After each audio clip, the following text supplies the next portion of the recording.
नाम की तरह ही बुलंद अज़ाइम रखने वाली एक लड़की लाहौर के एक छोटे से मोहल्ले में रहती थी। वो बहुत बचपन से ही बोरिया बिस्तर की जिंदगी जी रही थी। इसका मतलब है कि घर में मुस्तकिल माली तंगी थी।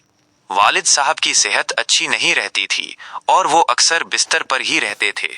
उरूज पर न सिर्फ उनकी बल्कि अपनी छोटी बहन माह नूर की तालीम व परवरिश की भी भारी जिम्मेदारी थी।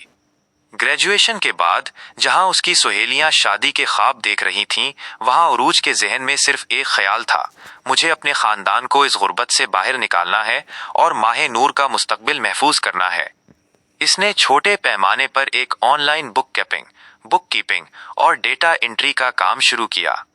काम मामूली था, उजरत कम थी, लेकिन उरूज की मेहनत और दयानतदारी गैर मामूली थी। वो दिन में 18 घंटे काम करती थी, रातों को जागकर अकाउंट्स की बारीकियों को समझती और सीखती थी। उरूज का उसूल था, जब आपके पास वसाइल कम हो तो आपकी मेहनत और वक्त ही आपका असल सरमाया होते हैं। बाबे दोम जद्दोजहद की करवट। 1 साल के अंदर अरूज ने मार्केट को समझ लिया। उसे एहसास हुआ कि पाकिस्तान में फ्रीलांसिंग के मैदान में फाइनेंशियल मैनेजमेंट की बहुत बड़ी कमी है। उसने एक बड़ा खतरा मोल लिया। उसने अपनी बचत से एक छोटा सा ऑनलाइन एडवांस्ड अकाउंटिंग कोर्स खरीदा। इस दौरान उसकी मेहनत देखकर उसके कुछ बैनुल अक़वामी क्लाइंट्स ने उसे बड़े प्रोजेक्ट्स देना शुरू कर दिए। वो एक रुपया जोड़ती रही। उसने घर में एक छोटी सी जगह को अपना दफ्तर बना लिया और अपनी बहन माह नूर को भी अपने साथ काम में लगाया, सिखाने के लिए नहीं। माह नूर का काम था सिर्फ चाय बनाना और उरूज को याद दिलाना कि अब खाने का वक्त हो गया है। ये उरूज का तरीका था माह नूर को एतमाद दिलाने का कि वो भी इस बड़े मिशन का हिस्सा है। 3 साल बाद उरूज फाइनेंशियल सॉल्यूशंस के नाम से एक छोटी कंसल्टेंसी कंपनी रजिस्टर करवाई। वो अब सिर्फ डेटा एंट्री नहीं कर रही थी, बल्कि वो बड़ी कंपनियों को बजट प्लानिंग और टैक्स मैनेजमेंट के मशवरे दे रही थी। बॉब सेवोम, उरूज की बुलंदी। उरूज की जिंदगी में अब खुशहाली आ चुकी थी। सबसे पहले उसने वालिदैन के लिए शहर के एक बेहतर इलाके में एक नई हवादार रिहाइशगाह खरीदी। वालिद साहब का इलाज अब बेहतरीन डॉक्टर से हो रहा था और वालदा की आंखों में सुकून की चमक थी। उसके बाद उसका सबसे बड़ा ख्वाब पूरा हुआ, माह नूर की जिम्मेदारी पूरी करना।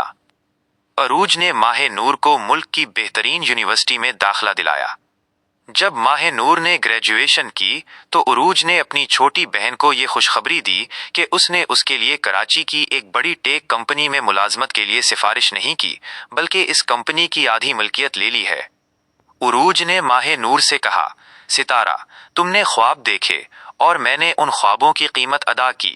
अब तुम आज़ादी से अपना सफ़र शुरू करो। बाबे आखिर ज़ाती कामयाबी। जब उरूज ने अपने खानदान के तमाम फराइज मुकम्मल कर लिए तो वो खुद 28 साल की हो चुकी थी। अब वो एक कामयाब बिजनेस वूमन थी जिसका नाम मुल्क के फाइनेंशियल हलकों में जाना जाता था। एक बिजनेस कॉन्फ्रेंस में उसकी मुलाकात फारूक से हुई, जो एक बैनुल अक़वामी फाइनेंस कंपनी चलाता था। फारूक उरूज की मेहनत, विजन और अपने खानदान से वाबस्तगी से बहुत मुतासिर हुआ। फारूक ने रिश्ते की पेशकश की। अरूज ने पहली बार अपनी जात के लिए फैसला किया। एक सादा मगर पुरकार तकरीब में दोनों की शादी हुई। उरूज की शादी पर उसकी वालदा ने आबदीदा होकर कहा था, बेटी, तुमने हमारे कर्ज अदा नहीं किए, तुमने हमारी जिंदगियों में अरूज बुलंदी लाया है। तुम सिर्फ हमारी बेटी नहीं बल्कि हमारी मेमार हो। उरूज ने अपना हाथ अपने वालिद के कमजोर हाथ पर रखा और मुस्कुराकर कहा, आप दोनों ने ही तो मुझे मेहनत करना सिखाया था। मेरा सफर सिर्फ आपका इनाम है।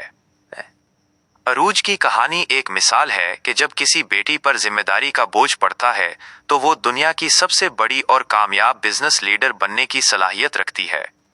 ये कहानी